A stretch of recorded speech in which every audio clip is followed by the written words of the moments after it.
Most people don't lack motivation, they lack clarity. And when you don't know what you actually want, you end up building a life based on expectations, not intention.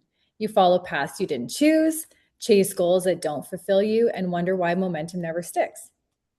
Because momentum doesn't come from pressure, it comes from vision. That's what we're talking about today. And vision isn't just about what you want, it's about who you're becoming in the process. So today we're breaking down how to get clear, how to think bigger, and how to start moving in a direction that actually feels like yours. So let's get started. Okay, I have to say this one thing because I know you're going to recap and bring us back. Um, Yeah. do you follow Gary V? Gary Yes. Vaynerchuk? Uh-huh. I do. He's good. And actually, I just watched, he did a podcast or he was doing a live seminar. This is a few months ago. And I thought this stuck out to me when I said, how to think bigger. And he asked the audience, he's like, who here would be totally satisfied if they made the exact same amount of money for the rest of their life? And a few people raised their hand and he's like, you would? He's like, you would, sir? You'd be good if like this was your income level for the rest of your life? And he's like, Like oh, this no, was no, it, I didn't maxed out. understand the question.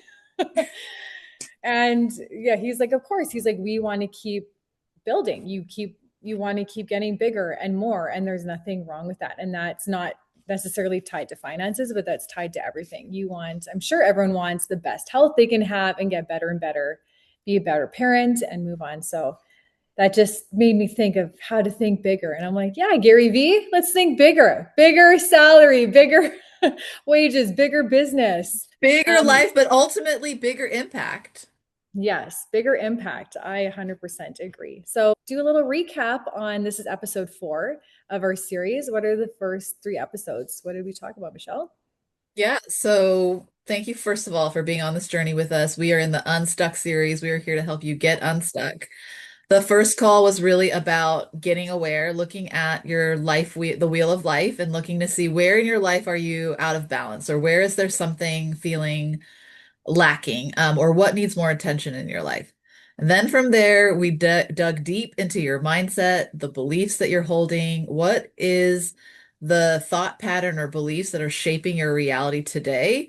Is it supporting you? Is it not? And if it's not, then how do you reset that and create ones that do support you? Then from there, last call, we talked about power of knowing what you want, getting clear about what it is that you do want versus what it is that you don't want, focusing in on that, activating that positivity in your brain so that you can get clarity around that. And now today we're going to bring it all together, Mm-hmm. tie it up with a little bow, and we are going to talk about creating a 10-year vision for your life and what that could look like, and the power of having vision. So super excited to dig into that. Bring it home, baby. We got one question I have. Okay, so we're talking about vision and how to shape our life. Mhm. How would you define vision? We named the club, you named the club True North Club because it's like a compass looking for the true north. And Right. where you can Ye- center yourself. So, yeah, tell me, how can we define vision? So I actually love the idea of true north because you can use your vision as a true north. You can always use it as a guiding star, guiding representation of where your life is headed. What I love about having a vision is that instead of living your life on autopilot, which we talked about in the first 3 episodes, this is about you've gotten clarity. You've listened for what God is calling you into, and now you get to create your life from intentionality. You have this vision, you have this place of picture of success of where you're headed, and then from there you can actually bring that vision to life every day in action, in the present moment. And so that's the power of having a vision. I don't know if I even answered your question, but that's what I No, wanted to say that about does. vision. Yeah, Okay. and I'm reminded of what you said last week when we talked about the circle exercise, and we have that in the paid part of the community, so you can check that out there. Is that knowing what you don't want doesn't actually bring you any closer to what you want. And that blew my mind. I was like, oh, well, there's a lot of things I know that I don't want. And I think a lot of people out there would feel the same thing. I know I don't want this. Or we have this Uh-huh. word called boundaries. I don't know if that's a millennial term or if it's not boundaries anymore. Maybe that's gone away. But we've created all these things that we don't want, but that doesn't actually create for you a life that you do want. And I thought that was a really good statement that you had. So Yeah. that And was, you could actually build a whole life around things you don't because you're avoiding the things that you don't want. And then you'll ooh, wake up one day and you're like, wait, I don't actually want these things. This is just happens to be what occurred because I was running away from X, Y, and Z. mhm. And I think that's when we wake up and realize like, okay, this life has nothing to do with what I actually want. And then that's when that disconnect happens. And then that's when that feeling of stuck or that dead inside or, just that feeling of misalignment starts to occur. I always think back to North Kinder because that was my baby, my business Yeah. baby. It And your was first, maybe one of your first visions. none of what was really important to me out of the gate was what am I selling? I needed it to be the best because I needed to feel confident in what I was selling. I wanted it to be ethical. We know everyone, I don't know if I'm allowed to say this on YouTube, but I'm going to say it anyways, like Sheen, Timu. I like even, and I know people buy from there, but you guys, slave labor actually does still exist. And, as much as you want it to be ethical, and I know there's businesses out there, and I'm not turning the spotlight on anybody, just to be clear, this is just my opinion only. But for me, I needed to literally physically see who's making my clothes, who's doing it, what are the working conditions, how are they treated. And so I was product, product, product. But then you can kind of get disconnected to like, well, who am I serving? Like, what am I doing? Um, Uh-huh. Like, what's the purpose, like, what's the intention? purpose? So, like, product is one thing, but how does it serve people? And that's why I do love the True North Club is that we can combine those two things together. And North Kinder, yes, the product was good, but I also needed to communicate why that meant so much, not only to me, but why that meant so much, why it could mean a lot to other people and why they could feel good about wearing the clothes. And so it does have to do with the overall vision. And sometimes you can get hyper focused on one little area and make that really good, but then you're ignoring the rest of your life or the other areas of your life. Um, Exactly. that's why I don't want to ignore the areas of my life. I used to, just again, another personal note, I like cleanliness. I'm like super clean. And I think that has to do with like having control. But it would used to steal a lot of joy from me because if things weren't perfect or all put together, I would feel almost like Such, I feel bad or like I wouldn't feel good yeah. until that last sock was put into the drawer. And so it had a lot of control over my life, over one area. And your joy doesn't come from being super clean or From having socks being in a drawer. well, and I was missing a lot of things that would have brought me a lot of happiness because I was letting one aspect control my life. And I know this doesn't have to do necessarily with vision, but it is good to realize, like, to shake it up, like, to shake it up a little, have that interrupt and see, well, what is the big picture? If I continue down this path, what's that going to bring me in the long term?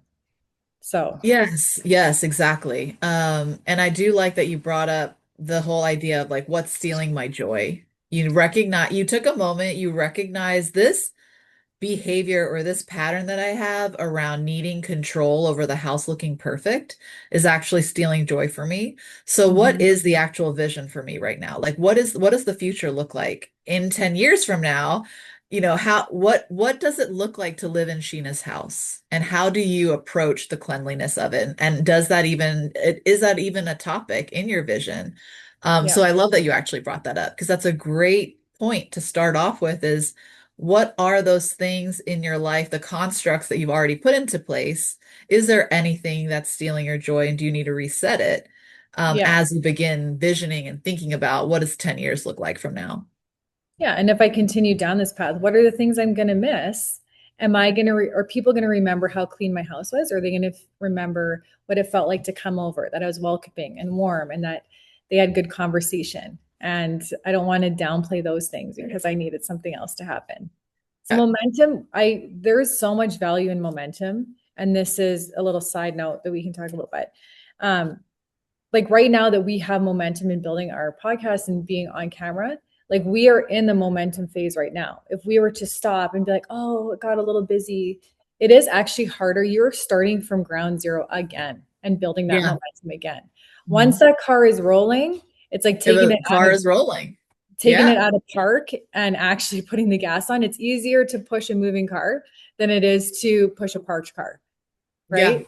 Uh-huh. So I think I have definitely downplayed momentum before and realized how hard it is to get back to that spot.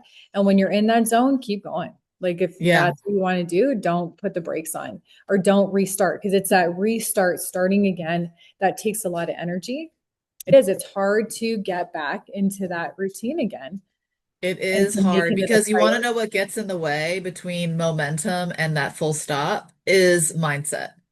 Hmm. Because the whole you trying to get restarted, all those incorrect beliefs, all the negative thought patterns starts coming back of all the reasons why you can't do it. And you already fought through all of that and got to the space point of action. And then if you stop and you stop the momentum, then it shoots you back into the wrong mindset again. And you have to rework it back. So yeah, momentum is huge. Definitely if it's going, ride that wave. I think clarity, when you have clarity, I think that that jump starts the action because all of a sudden you're clear. You know what to do. You know what you want. Yeah. You have the vision. Now it's just about putting that vision into action. Where you can get stuck sometimes is, well, I don't even know what I want. I don't even know what the first step would be. Having that picture of success, knowing where the true north is, it's like going on a road trip without a destination. It's hard to have a map if you don't even know where you're trying to go to. Yes, you can try to just go, well, I'll just drive until I get to the stop sign, and then from there I'll decide what I want to do. But then you might end up driving down some whole other path that is not anywhere closer to the end destination that you want to be at. Yeah. And just having that clarity and having that vision will guide your steps forward. And Hmm. it's not even about the achievement of the vision. It's about who you're becoming along the journey, along the way. And that vision of success, that picture, it may change. It may not be exactly that same picture because you're writing 10 years from now.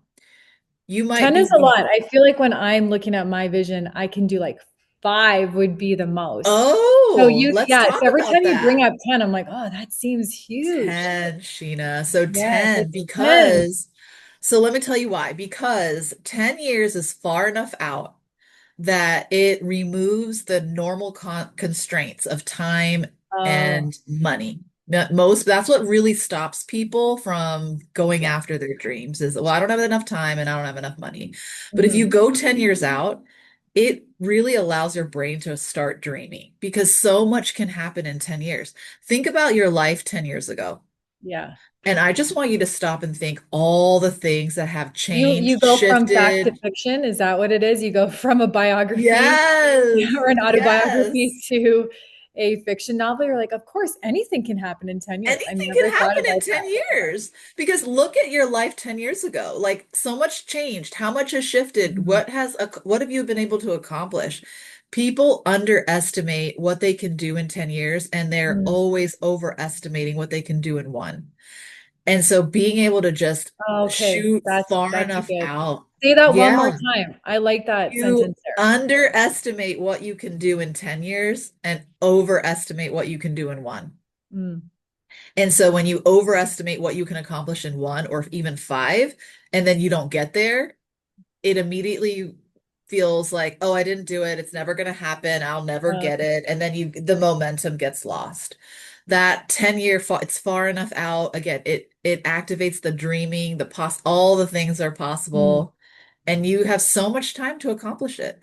And then from there, you can just work backwards Yeah. and just start building the action plan to get there. And again, the North Star may move. You never know what's coming next or Yeah. what is going to be the next calling.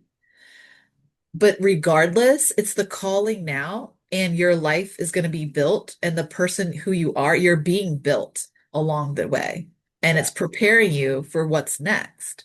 And so having that vision allows you to live with intention today because Mhm. you build your future today, Mhm. this moment. Yeah. Everything I do today is building to my 10-year vision. Yeah. Even though it may not feel like it, me being on a podcast or I'm going to be sending out this email, these small little tasks that feel insignificant without purpose and intention and without that vision will feel insignificant and it adds up to what? Nothing. Or adds up to what? A life that you don't want. But if you have that That's clear very true. vision and picture of success and you outline everything that needs to happen from that point to this point, and then you map out what do my days need to look like if I'm going to be the type of person that's going to live that life, then Yeah. every little action that I'm taking today in this moment has purpose and It has has meaning. It becomes has meaningful. meaning. Yeah. Right. And so then like the mundane of your day doesn't feel as mundane Yeah. That's what you get because in the club. Like if, those yeah. people that are listening, they're like, oh, that's great. 10 years. But what do I do today? That seems like a massive task. Join the club. That's what Mishelle and I are here for. That's what you can Yes. dive in. You can get one of our programs and we will talk it through with you. I'm like the strategy queen. And I know you are too, but Yes. I love Sheena's to like just chomping at the figure it bit out. at like, let's get into action. Even today before the Yeah. call, you're like, wait, so today we're actioning? And I'm like, nope, not yet. Well, because I know what those little tidbits, and I talked with Joanna Griffiths and Nix, what those little things that you don't even know you need, what that has meant for me on my journey in business and in my personal life, like what that thing will be that'll stick. And I just know that I have little things that I can help people with. And they're like, that's it, Eureka, I got it. Uh, Yes.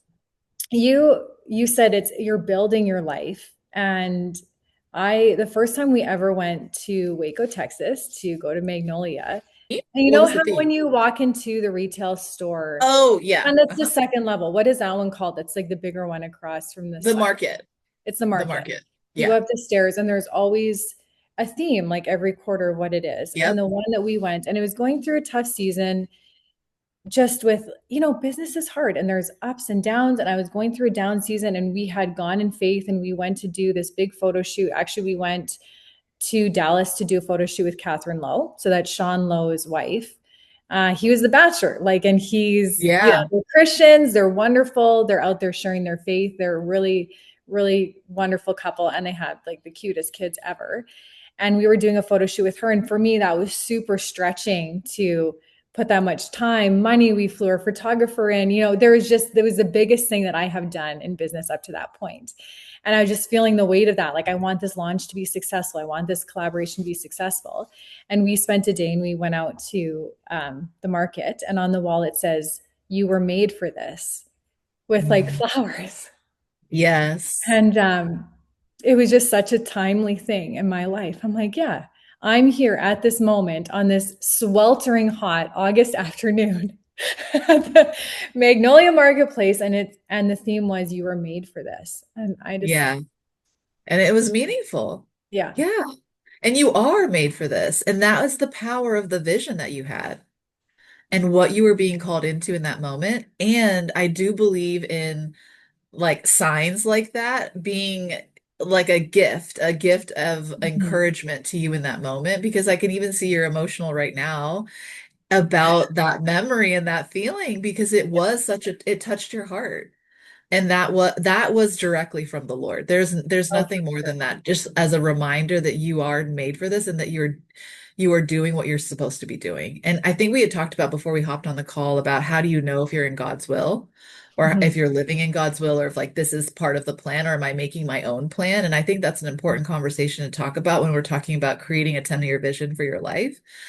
Is this my vision? Is this God's vision? It's and you will know when you have those moments like this, when you will feel on purpose. And just share a little bit more about what you were saying about that because I Yeah. thought it was And really powerful. I have a personal relationship with Jesus. And just knowing that God can speak to you. And what that means is you get these thoughts in your mind You that line do, up with yes. God's word. And that's how I feel that God speaks to me.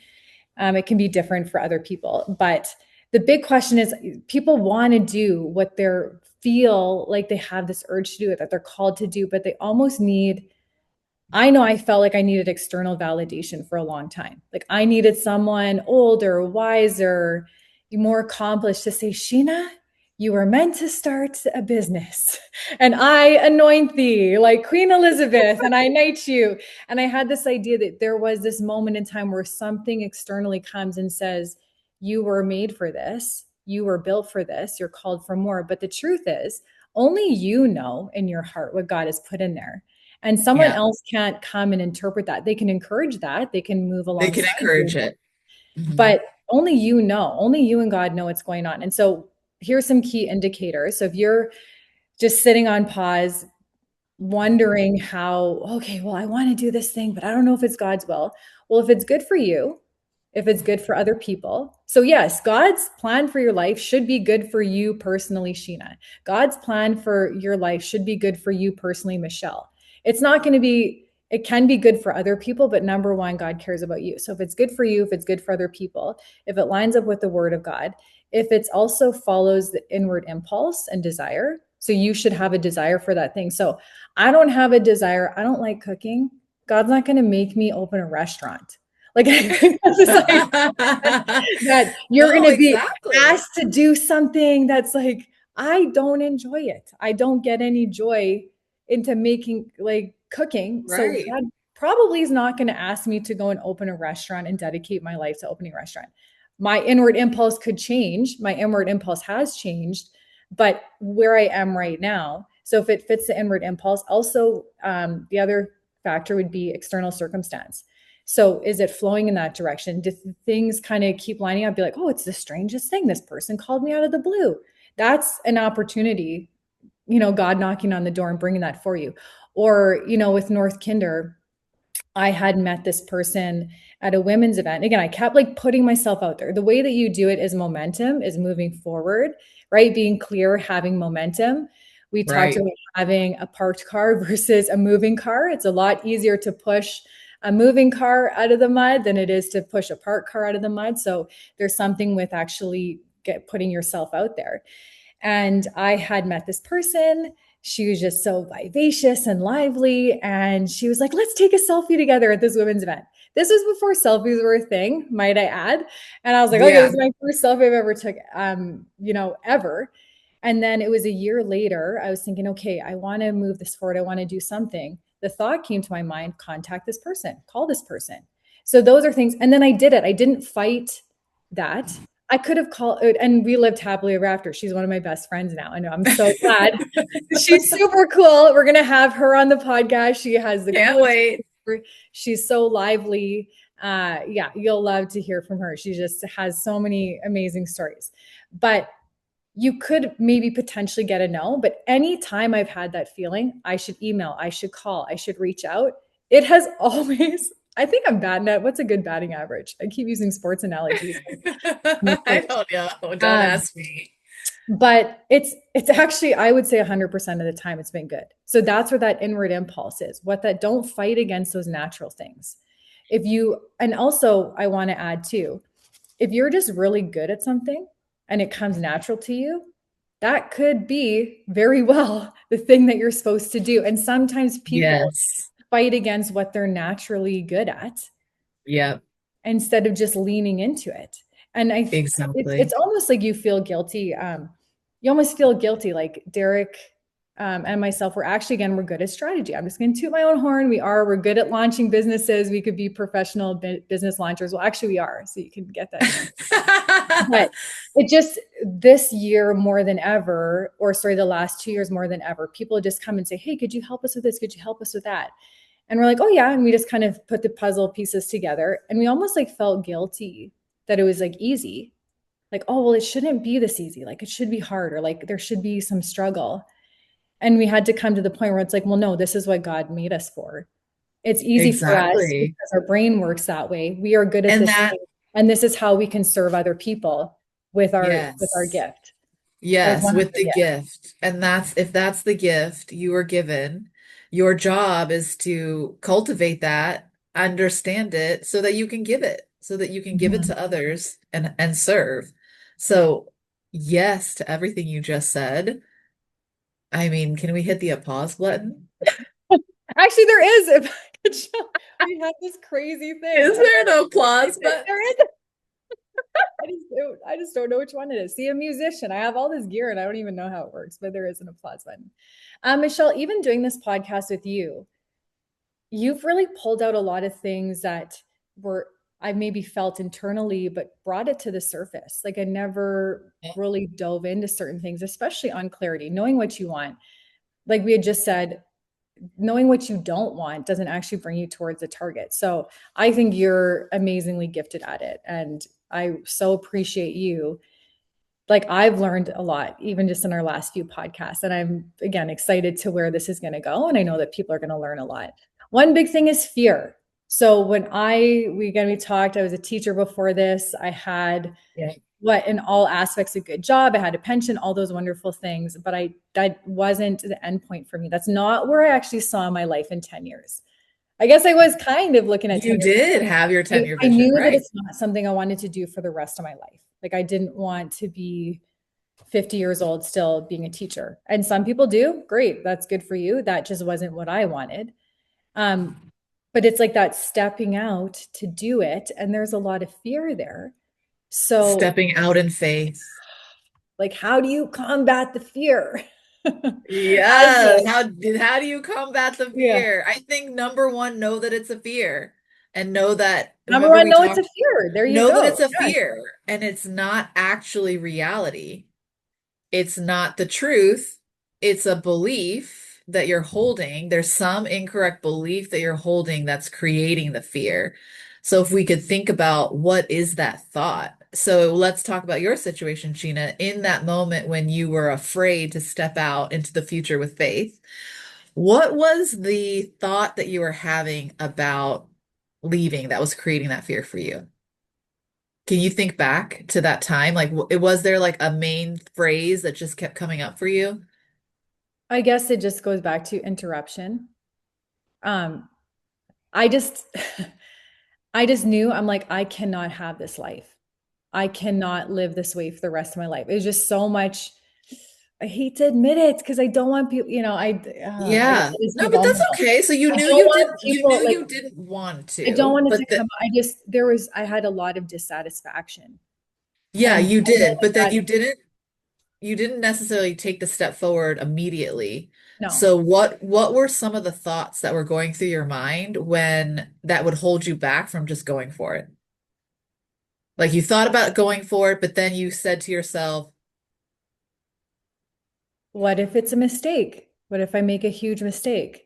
What what if I if make a huge What if mistake? I make a huge mistake? What if I can't go back now? What if I step out and now I can't go back because this thing that was really dissatisfying to me, it's safe, right? We run away from your mind is trained to keep you safe above anything else. Yes. Yes. Like when we talked about neuroplasticity, your brain wants you to be safe. It's the number one thing.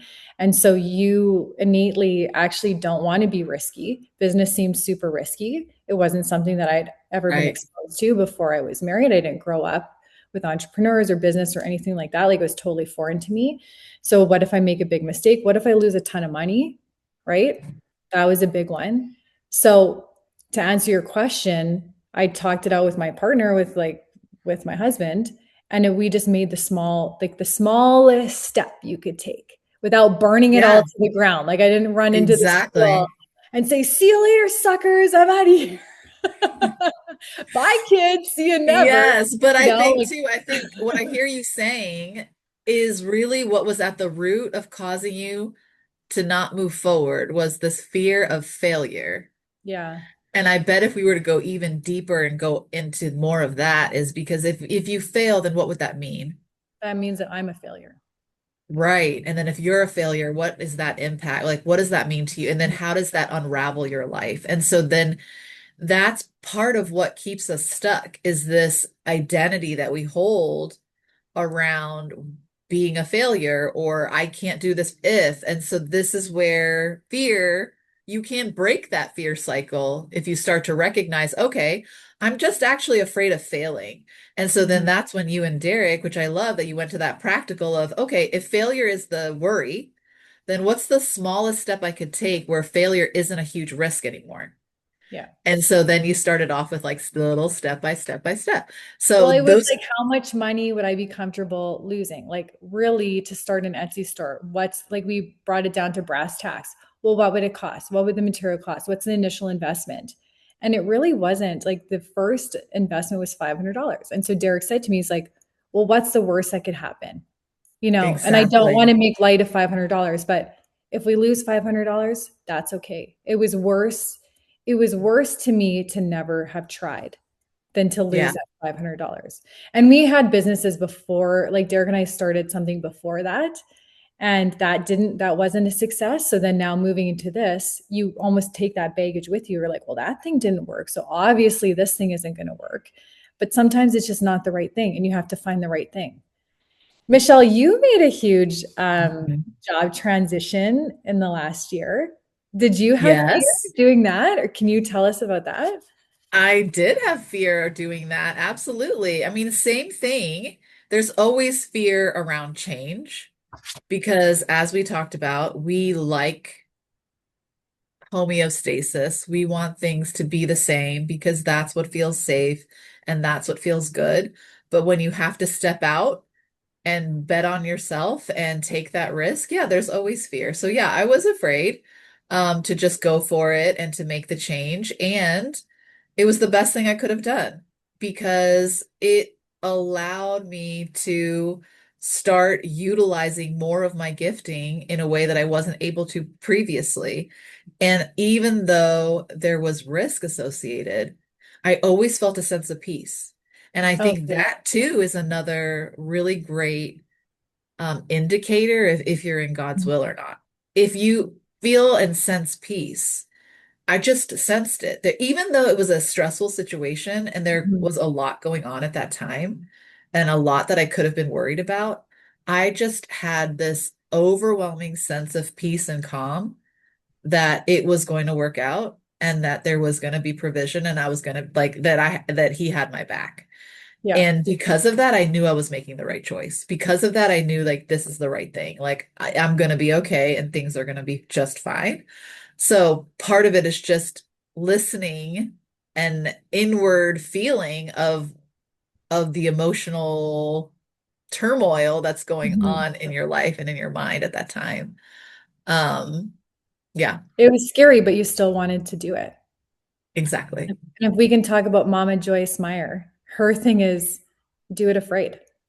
Do it Do it afraid. anyways. Do it Do afraid, it anyway. Yeah, exactly. right? Exactly. 'Cause Especially when you know there's a purpose behind it. I yeah. think I was very convicted and knew that there was a gift. This was my purpose. I'm stepping into that and I'm Mhm. doing it. Yeah. Oh, that's really good, Michelle. That is good.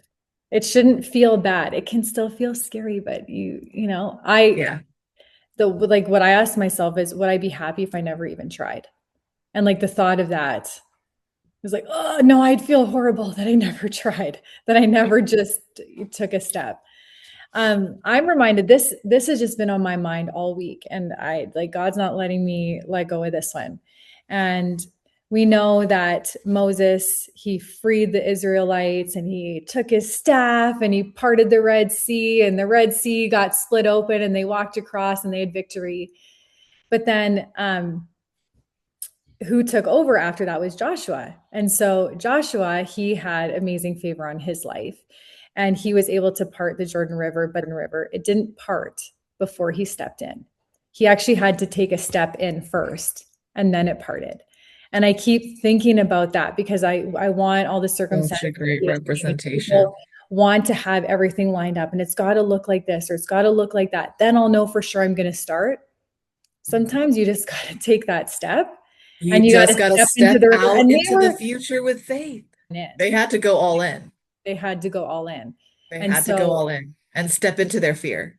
yeah. And so Yeah. sometimes it doesn't all look like it's worked out. And again, that doesn't mean you burn everything to the ground. That doesn't mean you quit your job right away. You can still do two, three, four things at the same time, but step in, give it a go. Yeah. So Sheena, you did make that big jump. So you went from teacher to the life that you're living now. Looking back, um, are you glad that you did it? And what's been the satisfaction up until now? Like how are you, where's your satisfaction level today? Yeah, I'm so glad I did it. And I know that teaching had a purpose. And for my students do watch some of this, my old students. I like you so much. And Oh, it was always my students that like drove me because I really did care about them. And I knew that I was showing up for them and that I was, even though I was teaching them math and science, like I cared about them. And so I know that that translated. But I just knew that that was only for a certain time. And it did bring me a lot of skill sets. Like I was already organized, but just being very organized, also speaking in front of people and different groups of people every day, being in a group setting, that yeah. especially when you first start teaching, I would sweat through my clothes. I'm just telling you, like, I'm sorry for all my students that had to see that, but it even though I was comfortable, it's you're still in front of a group of people and you need to carry Yeah, yourself well, you need to communicate properly. So I'm very glad like teaching did serve a purpose, but it it just did because look at what you're doing now and how that prepared you. I agree. And so for people that are in the place, they're like, this is not exactly where I want to be. Take everything you can out of where you are. Actually, that is advice that we do give young entrepreneurs where Yes. they are working their day job or they are working in something that's not where they want to be long term and they know they're going to start something else. Take everything that you can. Take every opportunity you can from that, from where you are, and it will actually help you in the next thing that you're doing. And I just always knew that it wasn't where I wanted to be, long-term vision. And I'm super glad I stepped out or dipped my toe in the water. I didn't dip my, I didn't Yeah. dip my toe in the water. I didn't know what it was going to You look went for like. it. You went I went in. for it. And the highs that we've experienced and the opportunities that we have experienced, our life is just like no one else's. It's our life and it's been so satisfying and so fulfilling. The lows are low when you're an entrepreneur, but the highs are so high. And I just having that feeling of what if, it is just dreadful. So Yeah. and if you feel like, oh, I should have done it there, that's okay. Don't worry. You don't have to say like that wasn't like your only entry point into living the life that you want to have. There's an entry point available for you every day.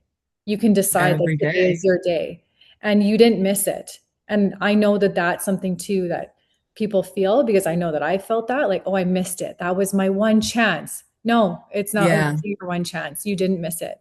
You can start today. And that's something that can keep people stuck, keep people holding back as they feel like they had that one time and they missed it. That's not true. So I just encourage people try it for 30 days, Do join it the scared. class, do it scared, do it afraid.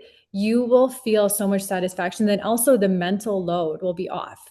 So instead of Yeah. you overthinking of and analyzing, like, should I do it? Should I do it? That part is now gone because you did it.